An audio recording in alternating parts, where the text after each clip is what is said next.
As a kid, I was a big fan of cars, like most racers. And I think there's always a moment when you figure out that you're a car enthusiast. Mine was, I was 5 years old. I was sitting in the passenger seat of my dad's 912E, going from Colorado Boulevard to Hamden in second gear. I went around the corner a little bit aggressively, a little bit of tire noise. From that moment, I paid attention to every single shift of every car I was ever a passenger of. I began to obsess about cars, but never really thought I could make it a living. And I volunteered as a mechanic on a race team. Terrible mechanic, but traded that time for seat time in a race car, got my license, went SCCA racing. From there, got into stunt driving, did Dukes of Hazzard in 2005, and done a lot of movies since then, and got into television a little bit as a drifter, sport of drifting. When I was doing drifting, I started doing a show on the Speed Channel and on ESPN, and so that developed 3 careers. Driving, hosting TV shows, and stunt driving, and I love each one of them.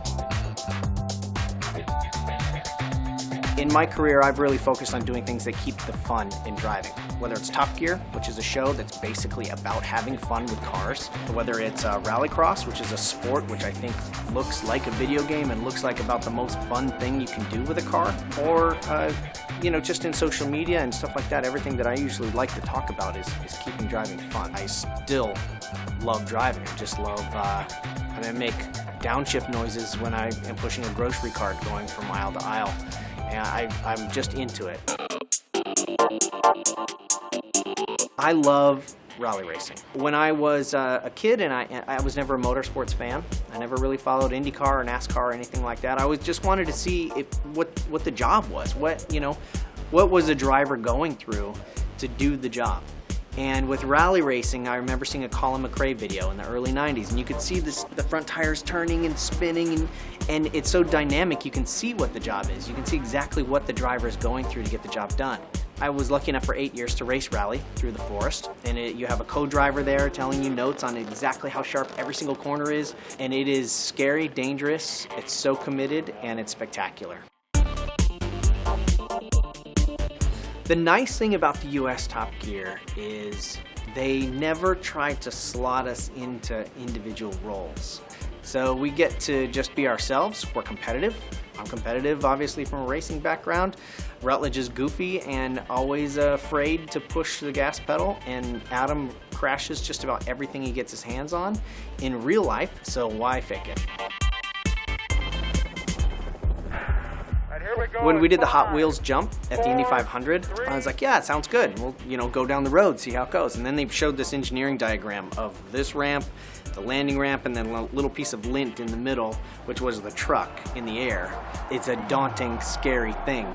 But when you build up to it slowly and suddenly you find yourself in the air and you are in that little piece of lint in front of 300,000 people hoping to land at some point, that's when the world records happen. I don't want to do the loop again. That was, that's what, the loop is something you can't start small and build from it. You just basically have to Rochambeau with the other stunt guy and see who goes first.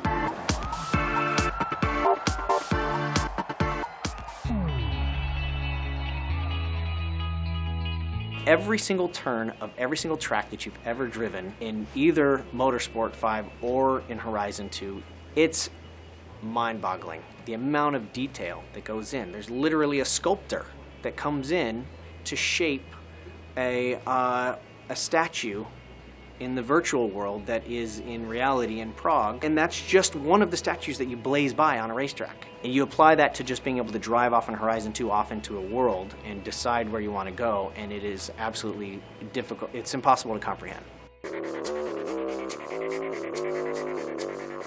Having my race car in Forza, it's very strange. I meet a lot of people at the track, and I love talking to car enthusiasts at the track. But when they say, "Oh yeah, no, I drove your car," and we have that bond together where we've driven the same car, we've raced the same thing. Sometimes we've raced against each other, and it's really cool that people have access to that. And the number one question that I get asked from anybody that I interact with on a professional level is, how do I get your job? And so for those people on Forza Motorsport to be able to experience the car and have my job there at that moment. It's a great thing, and I think people should do what they love for a living, so hopefully somehow that inspires them to go chase down their dreams and make it their job.